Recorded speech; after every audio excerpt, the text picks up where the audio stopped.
السلام عليكم ورحمة الله وبركاته.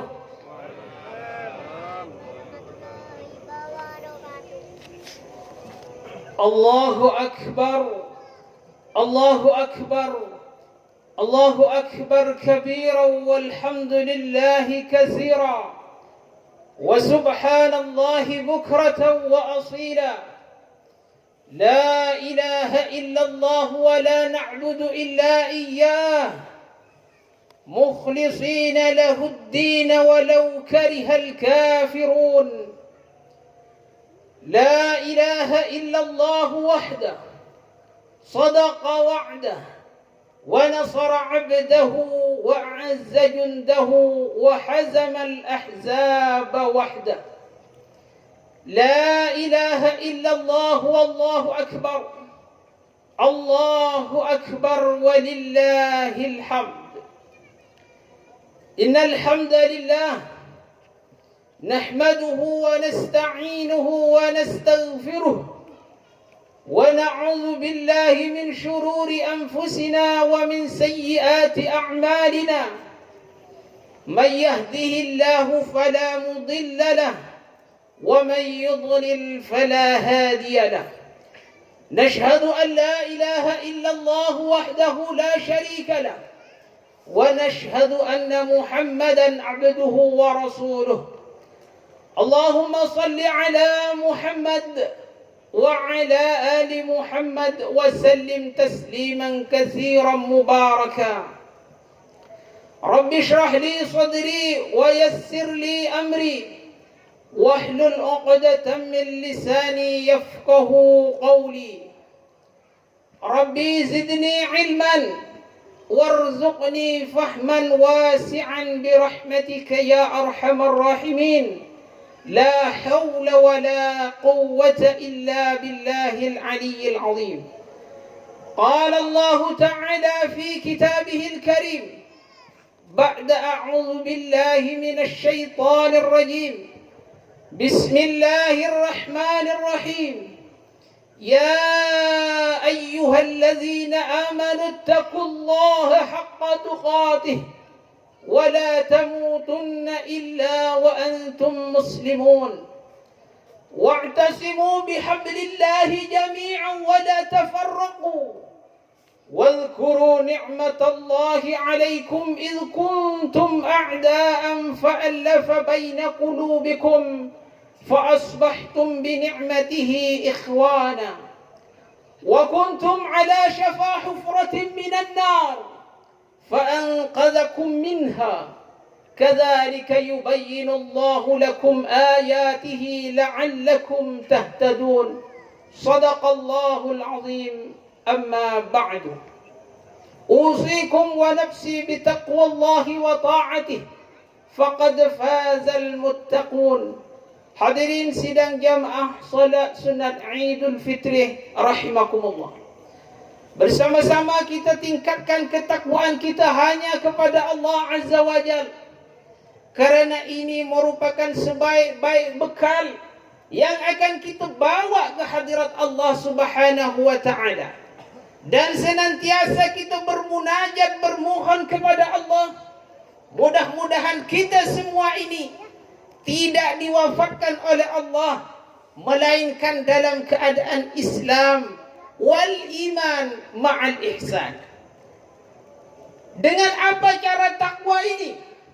Sebagaimana ta'rif di dalam ilmu tafsir, takwa adalah imtithalu awamirillah wajtinabu nawahihi, yaitu senantiasa mengerjakan, berusaha untuk mengerjakan sesuatu perkara yang diperintah oleh Allah serta menjauhi dan tidak mengerjakan segala apa yang dilarang oleh Allah Subhanahu wa taala. Dan pada kesempatan yang mulia ini bersama-sama kita perbarui iman kita. Karena iman dan keyakinan ini terkadang yazdad wa yankus, terkadang yaskus wa yankus wa yazdad. Terkadang kita bersemangat beribadah kepada Allah, tetapi ada kalanya lemah dan tidak begitu bersemangat lagi beribadah taqarrub kepada Allah. Ini merupakan himbauan daripada Rasulullah sallallahu alaihi wasallam kepada para sahabatnya. Tentunya kepada kita semua. Kata beliau, jaddidu imanakum. Perbaharuilah wahai sahabat iman kalian ini. Bagaimana ya Rasulullah untuk memperbaharui iman ini? Adalah biqauli la ilaha illallah Muhammadur Rasulullah. Mudah-mudahan dengan kalimat ini kita dihidupkan, dan mudah-mudahan dengan kalimat ini kita diwafatkan, dan moga-moga kita dibangkitkan kelak dengan kalimat la ilaha illallah. Karena la ilaha illallah merupakan al-miftah, adalah merupakan kunci daripada surganya Allah Subhanahu wa ta'ala. Pada kesempatan yang mulia ini juga kita mesti banyak-banyak bersyukur kehadirat Allah. Kenapa kita mesti bersyukur tidak ada habis-habisnya sampai ajal kita dijemput oleh Allah? Terutama pada hari yang mulia ini, kita muhasabah, mengingat kembali pada 2 tahun sebelumnya kita tidak bisa melaksanakan salat Idul Fitri secara berjamaah, secara normal. Tetapi pada hari ini oleh Allah dianugerahi nikmat yang sangat besar. Kita dapat meluruskan shaf sebagaimana yang diperintahkan oleh Tuan Imam seperti yang dikatakan oleh beliau sebentar tadi. Ini merupakan nikmat yang besar dari Allah Subhanahu wa ta'ala untuk senantiasa kita bersyukur kepada hadirat Allah Subhanahu wa ta'ala. Mudah-mudahan keamanan, ketentraman, kedamaian diberikan oleh Allah pada hari ini merupakan ini salah satu simptom, satu pertanda diangkatnya wabak COVID-19 ini, sehingga kita dapat melaksanakan aktivitas seperti sebelumnya dengan baik dan aman lagi tentram.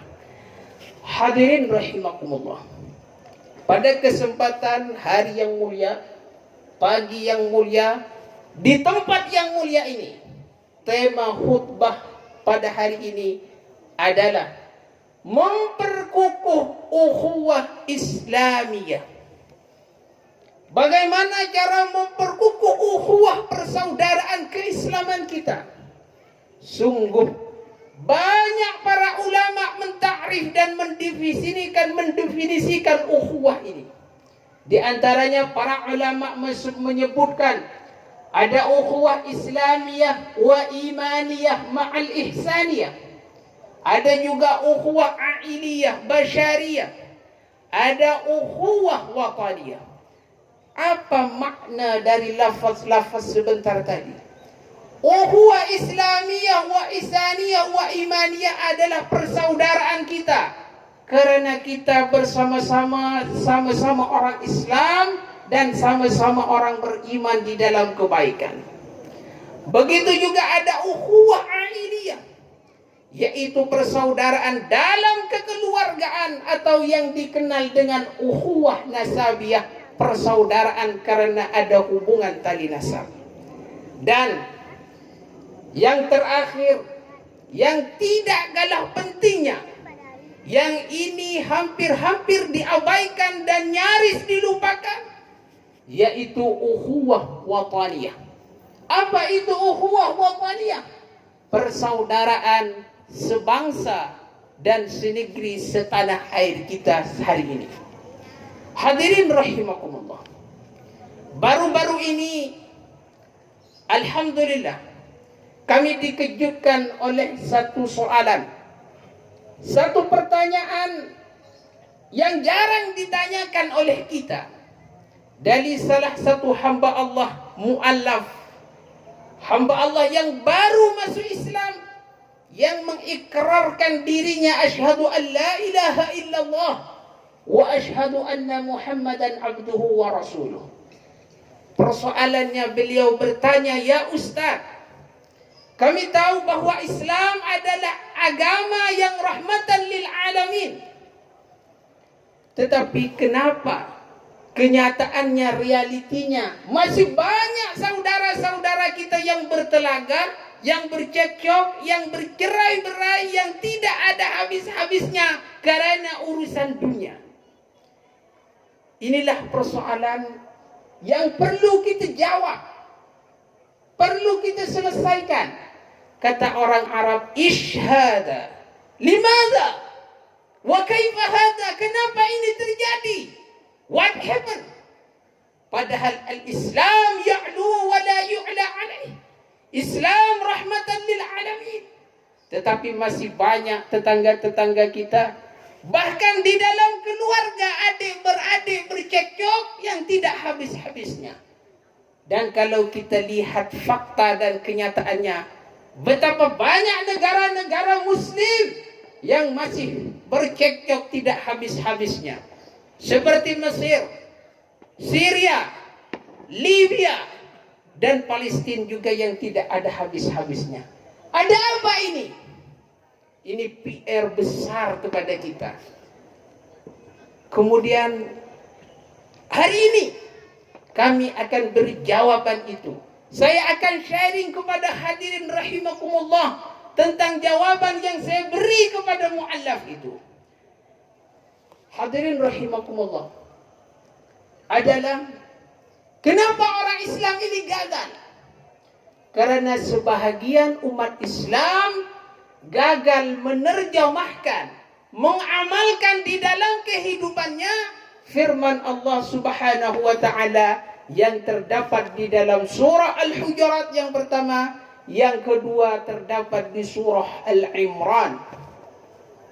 Sebahagian umat Islam teks di dalam surah Al-Hujurat ini hafal dan sudah pun benar secara salafiyah menerjemahkan, tetapi secara pengamalannya, merealisasikan dalam kehidupannya masih jauh belum yang diharapkan oleh Allah dan Rasulnya.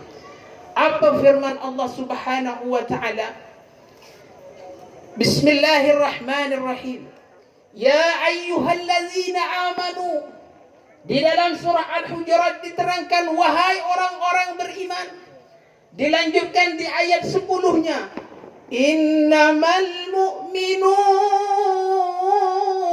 ikhwah fa aslihu baina akhawaykum wattaqullaha la'allakum turhamun.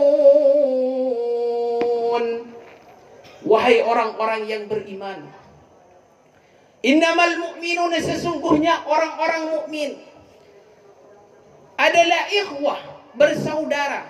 Karena kita ini bersaudara, fa aslihu baina akhawaykum, perbaiki hubungan persaudaraan kalian, eratkan persaudaraan kalian, la'allakum turhamun, mudah-mudahan kalian mendapatkan rahmat daripada Allah Subhanahu wa taala. Ayat yang kedua, gagalnya umat Islam di dalam menerjemahkan, di dalam pengamalannya. Firman Allah yang berbunyi, wa'tasimu bihablillahi jami'an wa la tafarraqu wadhkuru ni'matallahi 'alaikum idh kuntum a'da'an fa'alafa baina qulubikum فأصبحتم بنعمته إخوانا. Takutlah kepada Allah, berpegang teguhlah kalian kepada agama Allah, kepada ajaran Allah. Jangan kalian bercerai-berai. Ingat, wadhkuru ni'matallah, nikmat Allah yang telah Allah berikan kepada kalian, yang mana dulu kalian bermusuhan, kemudian Allah lembutkan hati saudara kamu dengan saudara yang lain, kemudian kalian menjadi saudara yang baik. Hadirin rahimakumullah, ayat yang pendek, ringkas, penuh dengan makna. Hari ini bersama-sama kita sabar untuk mentadabbur ayat ini satu persatu. Dimulai dari ya ayyuhallazina amanu. Kita sudah terkenal bahwa ayat-ayat yang dimulai dengan ya ayyuhallazina amanu di dalam tatanan ilmu tafsir, ayat ini adalah turun di Madinah. Disebutkan ayat Madaniyah. Kenapa Allah menyeru ya ayyuhallazina amanu dan turun di Madinah? Karena mayoritasnya orang-orang yang ada di Madinah sudah pun punya keyakinan yang kuat kepada Allah. Maka Allah menggunakan ya ayyuhallazina amanu. Kedua, seruan di dalam Al-Quran yang 30 juz itu mayoritasnya dua. Satu ya ayyuhallazina amanu, dua adalah ya ayyuhan nas. Ya ayyuhan nas adalah turun di Mekah. Mayoritasnya di Mekah disebut Makkiyah karena mayoritasnya pada ketika itu di zaman Rasulullah banyak lagi orang-orang di Mekah yang belum percaya kepada Allah dan Rasulnya. Maka seruannya menggunakan ya ayyuhan nas. Dari ayat kalimat yang ringkas ini, ayat yang ringkas ini sudah kita bisa ambil pengajaran yang besar. Betapa Allah tidak menyebut ya ahlal Madinah, ya ahla Makkah, ya ahla Taif, ya ahla Riyadh, ya ahla Jeddah.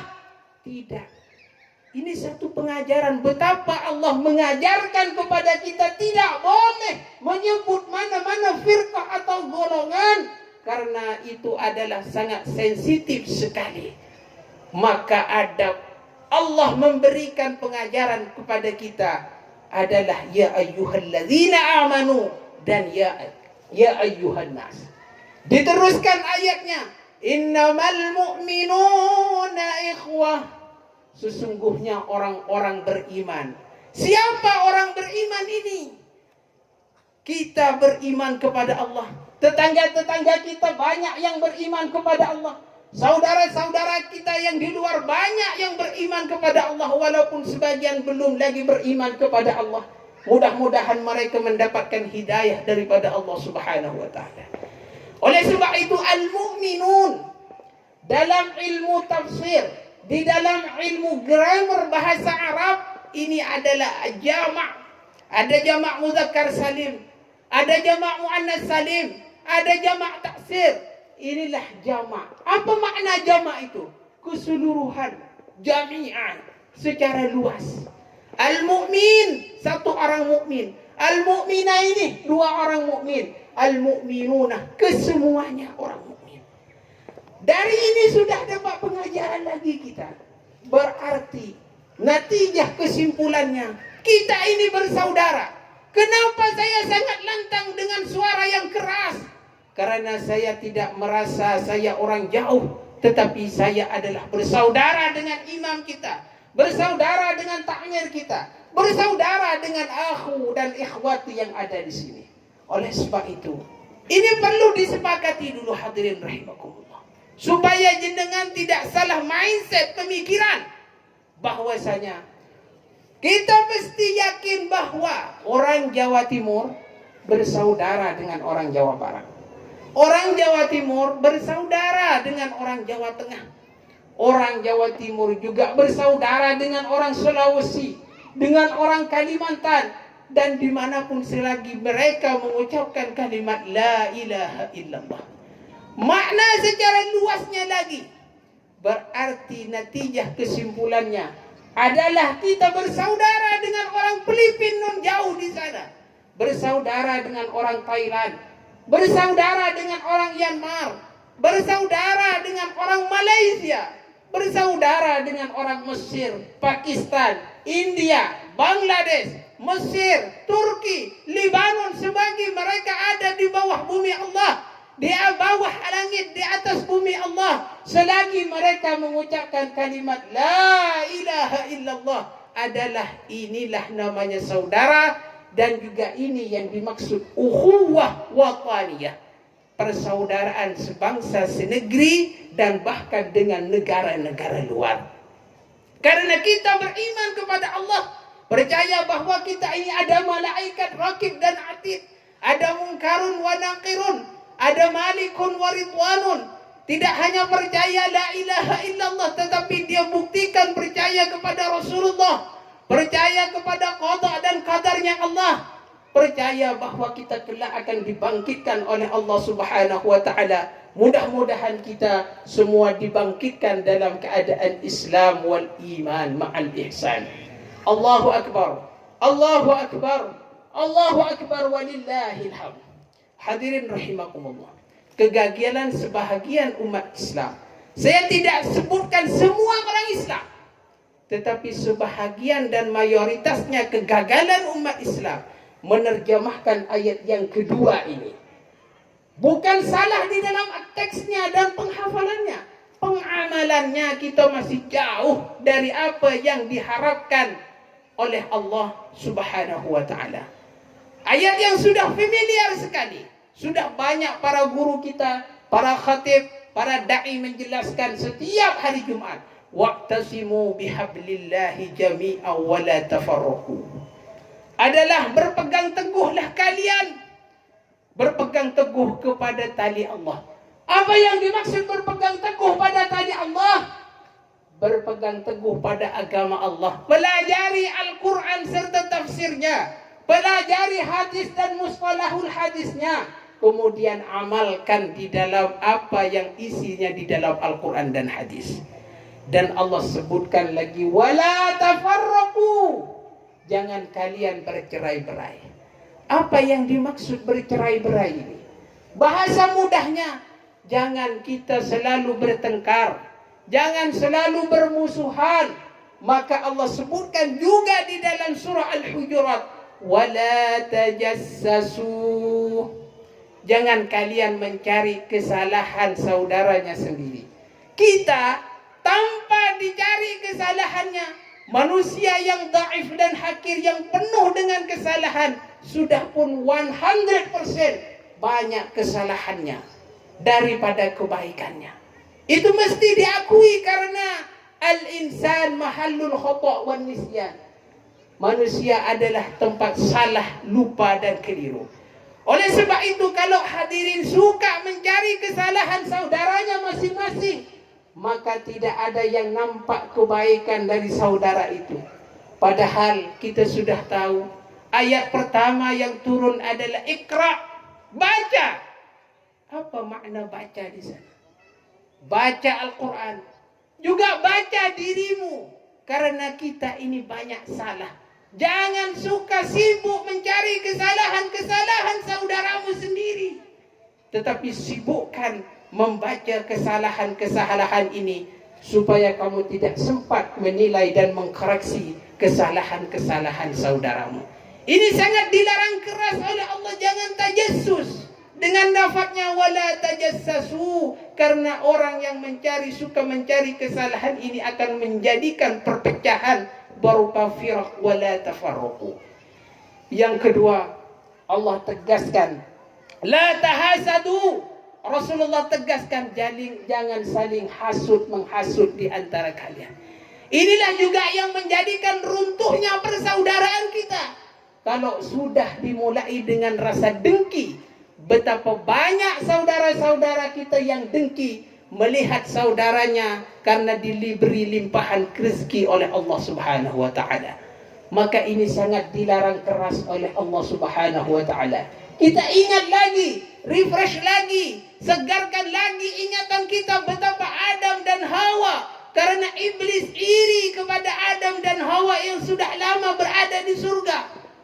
Maka dia menghasut Adam dan Hawa, akhirnya lengser dari kerajaan surga dan dunia. Kita lihat Fir'aun laknatullah, dia harus menyembelih anak-anak kecil yang tidak berdosa. Apa penyebabnya? Dengki, hasut, iri, karena kerajaannya takut lengser dikuasai oleh Nabi Musa alaihissalam. Betapa Namrud harus juga menyembelih anak-anak kecil yang tidak berdosa. Apa penyebabnya? Penyebabnya adalah hasud, dengki, lagi-lagi dengki, hasud. Betapa Nabi Yusuf alaihissalam harus diceburkan di dalam sumur oleh saudaranya sendiri. Apa penyebabnya?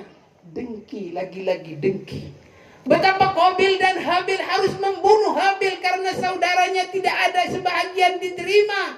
korbannya, harus membunuh saudaranya sendiri. Apa penyebabnya? Lagi-lagi dengki. Oleh sebab itu, na'udzubillahi min dzalik, summa na'udzubillahi min dzalik, mudah-mudahan dijauhkan dari sifat dengki di dalam pikiran dan hati kita. Patutlah Rasulullah sallallahu alaihi wasallam menyebutkan al-hasad yakulul hasanat kama yakulun nar al-hatab. Adalah sifat dengki adalah akan memakan kebaikan kita yang sudah kita kumpulkan berhari-hari, yang kita amalkan, zakat kita, sedekah kita, haji kita, salat kita, dihabiskan gara-gara satu penyakit yang sangat besar yang namanya penyakit hasud. Penyakit hasud akan memakan kebaikan sebagaimana menghancurkannya kayu oleh api tersebut. Hadirin rahimakumullah. Oleh sebab itu, yang terakhir, supaya kita tidak tafarruq, berpecah belah, maka Allah sangat melarang mengadu domba. Sifat adu domba yang disebabkan dari mencari kesalahan masing-masing, kemudian disebabkan hasud, dan pada akhirnya akan mengadu domba saudara kita sendiri. Kemudian dengan penyakit adu domba ini akan menjadikan musnah, hancur persaudaraan kita. Hadirin rahimakumullah. Di ayat yang terakhir, sambungan daripada ayat wa'tasimu bihablillahi jami'an wa la tafarraqu. Allah ingatkan, wadhkuru ni'matallahi 'alaikum idh kuntum a'da' fa'alafa baina qulubikum fa asbahtum bi ni'matihi ikhwana. Apa makna wadhkuru? Ingat, kata Allah. Makna ingat itu syukuri. Syukuri nikmat Allah yang telah Allah anugerahkan kepada kalian semua. Yang dahulu kalian bermusuh-musuhan, kemudian Allah lembutkan hati mereka, saudara-saudara kita. Kemudian kita akan rukun dan aman menjadi saudara kita. Ayat ini hadirin rahimakumullah, khitab ditujukan kepada kaum Aus dan Khazraj. Satu kabilah yang sangat besar, yang sama-sama bangsa dari bangsa Yaman. Tetapi karena dipelopori oleh Yahudi dan Nasrani pada ketika itu di Madinah sebelum hijrahnya Rasulullah, maka kaum Aus dan Khazraj ini tidak ada habis-habisnya berperang, bercekcok, berkelahi. Disebabkan apa? Disebabkan perbatasan-perbatasan, merebut tahta dan kekuasaan, merebut wanita, sehingga dia terus berperang di dalam kesehariannya, tahun demi tahun berperang. Siapa yang mempelopori ini? Tidak lain dan tidak bukan adalah al-Yahud wan Nasar. Maukah kita terus diadu domba oleh kaum-kaum musyrikin, kufar? Hadirin rahimakumullah, tentu kita tidak mau. Oleh sebab itu, syukuri nikmat Allah yang telah Allah berikan kepada kita. Kita sudah sukses mensyukuri makanan, minuman. Kita sudah sukses, alhamdulillah, mensyukuri ibadah berupa jasad, salat 5 waktu. Kita syukuri harta kita dengan sedekah, dengan zakat, alhamdulillah. Tetapi yang terabaikan di kalangan kita dan hampir-hampir nyaris dilupakan adalah kenikmatan, kedamaian, ketentraman, dan kesentosaan yang ada sekarang ini. Buktinya apa, Ustaz? Bukti mereka kita ini belum bersyukur. Masih banyak saudara-saudara di sana bertengkar. Demo di mana-mana yang tidak ada kelanjutannya. Ada banyak peperangan-peperangan, telagah-telagah perpecahan yang hanya urusan dunia. Maka ini mesti diingat. Kita kenang pada momentum Idul Fitri ini, betapa besar jasa Allahumma ighfir lahum warhamhum wa'afihim wa'fu anhum Bung Soekarno, Bung Hatta, Jenderal Sudirman, dan pahlawan-pahlawan yang lain. Tanpa mereka kita tidak akan mampu salat seperti ini. Di tahun 1945, tahun-tahun sebelumnya, mana kita mampu salat seperti ini? maka ini harus disyukuri. Dengan apa cara mensyukuri ini? Tentunya ta'awanu 'alal birri wat taqwa. Tolong menolong di dalam kebaikan, tolong menolong di dalam kemajuan, tolong menolong di dalam menolong agama Allah. Jangan kalian tolong menolong 'alal ismi wal udwan, karena ini dimurkai oleh Allah Subhanahu wa taala. Hadirin rahimakumullah, sesungguhnya masih banyak untuk kami kongsikan, share kepada jenengan, tetapi terbatasnya waktu. InsyaAllah kita akan sambung nanti pada hari-hari yang lain, InsyaAllah biiznillah. Hadirin rahimakumullah, 3 kegagalan tadi yang berupa kita tidak islah, kurangnya islah perbaikan dengan saudara kita, dan tidak berpegang teguh kepada Al-Quran dan hadis secara pengamalannya, dan juga kurangnya kita bersyukur kepada Allah Subhanahu wa ta'ala. Ada satu pesanan terakhir daripada Syekh Sa'id bin Musaffar. Kita ini sulit untuk melanggengkan hati, menimbulkan hati rasa kasih sayang dengan saudara-saudara kita. Sulit sekali, melainkan apa yang dipesankan oleh Syekh Sa'id bin Musaffar, yang pernah diriwayatkan ini hadis ini kepada pesan Rasulullah sallallahu alaihi wasallam. Kata beliau, amarani rabbi an a'fu amman zalamani wa an u'tiya man haramani wa an asila man qata'ani. 3 karakter ini insyaallah jika jenengan bawa pulang, kemudian simpan baik-baik prinsip ini yang dipesankan oleh Allah kepada Rasulullah untuk kita amalkan, insyaallah kita akan timbul rasa kasih sayang dan akan tenang dan tentram. Apa artinya? Kita ini mesti mempunyai sifat yang pertama, an a'fu amman zalamani, yaitu memberi maaf kepada orang-orang yang zalim. Karena masih banyak saudara-saudara kita kadang tidak tahu, walaupun mereka tidak berbaik kepada kita, maka kita maafkan mereka sebelum mereka meminta maaf. Pada pagi ini, terutama Idul Fitri, tulis dan catat siapa orang-orang yang pernah menzalimi kita. Datangi mereka, maafkan mereka. Jika sifat ini dipegang, insya-Allah akan hati kita ini damai. Karena kenyataannya kita ini sebahagiannya hanya berbaik kepada orang yang sudah baik. Tetapi jarang sekali orang yang mempunyai sifat karakter memaafkan orang yang walaupun zalim kepada kita. Maka ini diperintah oleh Rasulullah untuk memaafkan orang-orang yang zalim. Prinsip yang kedua, an u'tiya man haramani, memberi kepada orang-orang yang tidak memberi. Ada di antara kita yang bakhil.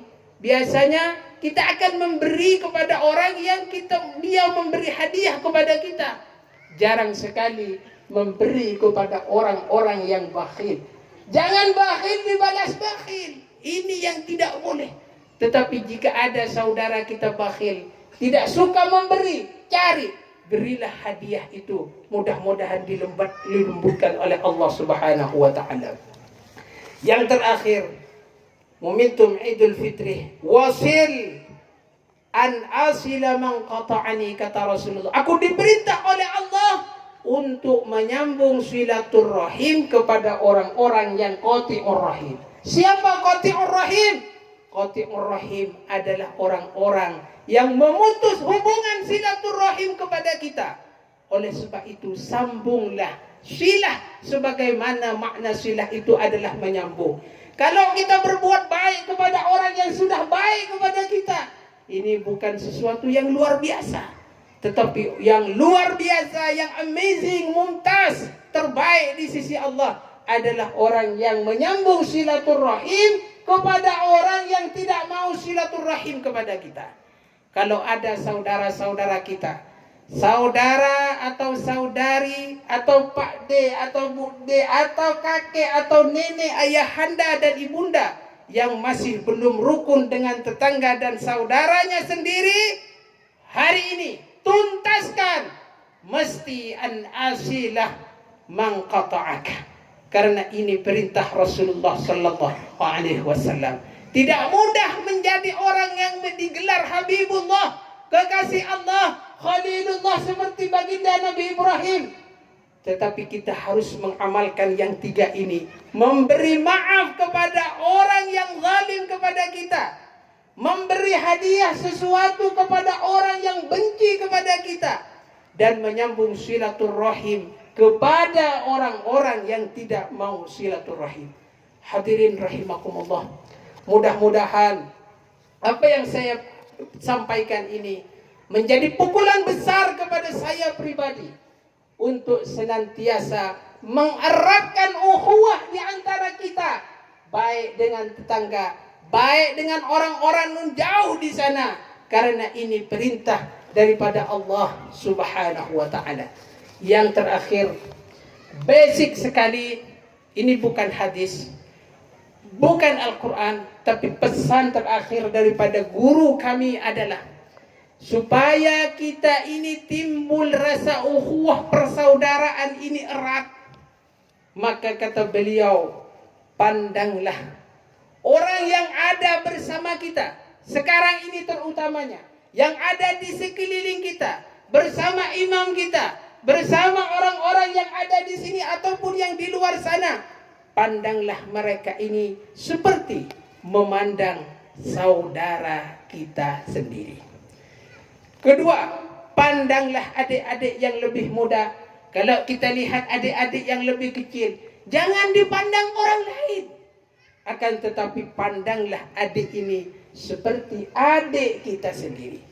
Yang ketiga, pandanglah orang yang lebih dewasa daripada kita seperti memandang abang atau kakak kita sendiri di rumah kita sendiri. Kemudian seterusnya, pandanglah orang-orang yang lebih tua atau lebih berumur daripada kita umurnya seperti kita memandang wajah ayahanda dan ibunda kita sendiri. Jangan dipandang dengan pandangan orang lain, lebih-lebih kadang dipandang sebagai musuh. Na'udzubillahi min dzalik. Pandanglah jika kita melihat kakek yang ada di depan ini, di samping kita ini, atau di luar sana, seperti kita memandang kakek atau nenek kita sendiri. Jangan dipandang dengan pandangan orang lain. Karena sejatinya kita ini adalah ya ayuhan nas ittaqu rabbakumul ladzi khalaqakum min nafsin wahidah. Dari jiwa satu, dari Adam dan Hawa, kita sama-sama muslim, kita sama-sama basyariah, insan yang insyaallah kita mudah-mudahan dimasukkan ke dalam surganya Allah bersama-sama ma'an nabiyyin wasiddiqin wasyuhada wassalihin.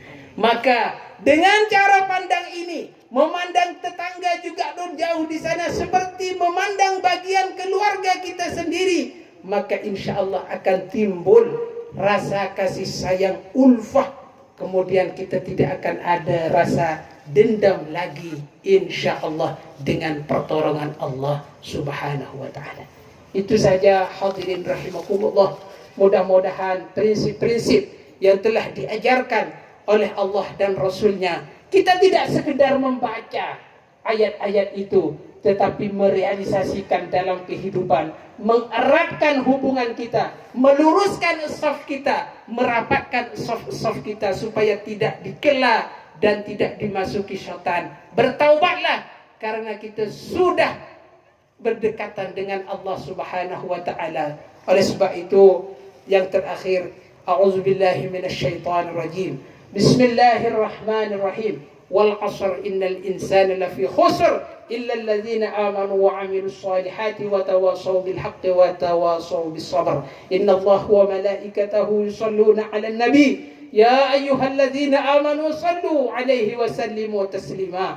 Allahumma salli 'ala Muhammad wa 'ala ali Muhammad kama shallaita 'ala Ibrahim wa 'ala ali Ibrahim wa barik 'ala Muhammad wa 'ala ali Muhammad kama barakta 'ala Ibrahim wa 'ala ali Ibrahim fil 'alamin innaka Hamidum Majid. Allahumma ighfir lil muslimina wal muslimat wal mu'minina wal mu'minat al ahya'i minhum wal amwat innaka sami'un qaribun mujibud da'awat.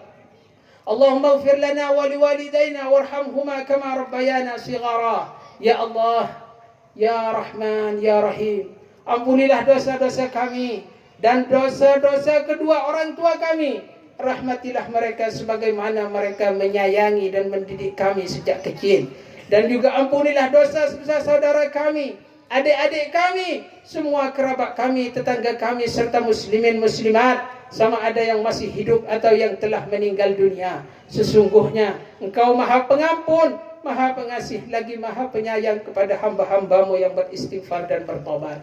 Ya Allah, Ya Syafi'al Amrad, kami memohon kepadamu di hari yang mulia ini, angkatlah wabak penyakit COVID-19 yang melanda negara kami dan negara-negara muslim seluruh dunia.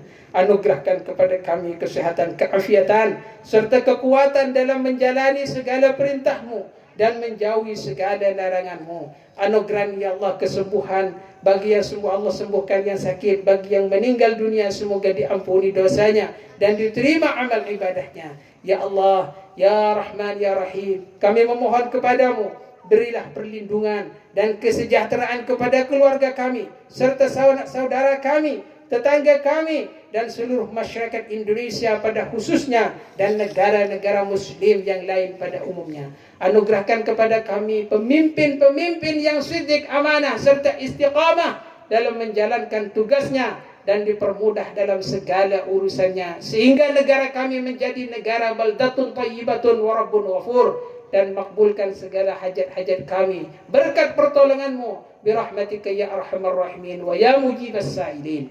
Allahumma ahyina bil iman wal islam wa tawaffana bil iman wal islam wa adkhilna al jannata bil iman wal islam. Allahumma a'inna ala dhikrika wa husni ibadatik. Allahumma arina al haqqa haqqan warzuqna ittiba'a wa arina al batila batila warzuqna ittibaba. Rabbana hab lana min azwajina wa dhurriyyatina qurrata a'yun وجعلنا للمتقين إماما. اللهم أعز الإسلام والمسلمين وأهلك الكفرة والمبتدعة والمشركين أعداءك أعداء الدين. اللهم ادفع عنا الغلاء والبلاء والوباء والزنا والزلازل والمحن وسوء الفتن ما ظهر منها وما بطن في بلدنا إندونيسيا هذا خاصة وفي منطقة سورابايا جوا تيمور خاصة وعن سائر بلاد المسلمين عامة يا رب العالمين. اللهم انصر إخواننا في سوريا وفي فلسطين وفي مصر وفي يمن وفي فلبين وفي كمبوديا وفي ميانمار وفي تايلاند وفي ماليزيا وفي كل مكان. لا حول ولا قوة إلا بالله العلي العظيم. ربنا آتنا في الدنيا حسنة وفي الآخرة حسنة وقنا عذاب النار. وصلى الله على سيدنا محمد وعلى آله وصحبه وبارك وسلم. فيا عباد الله، إن الله يأمر بالعدل والإحسان وإيتاء ذي القربى وينهى عن الفحشاء والمنكر والبغي يعظكم لعلكم تذكرون. فاذكروا الله العظيم يذكركم واشكروه على نعمه يزدكم واسألوه من فضله يعطكم ولذكر الله عز وجل أكبر. تقبل الله منا ومنكم، تقبل يا كريم من العائزين والفائزين. كل عام وأنتم بخير، والسلام عليكم ورحمة الله وبركاته.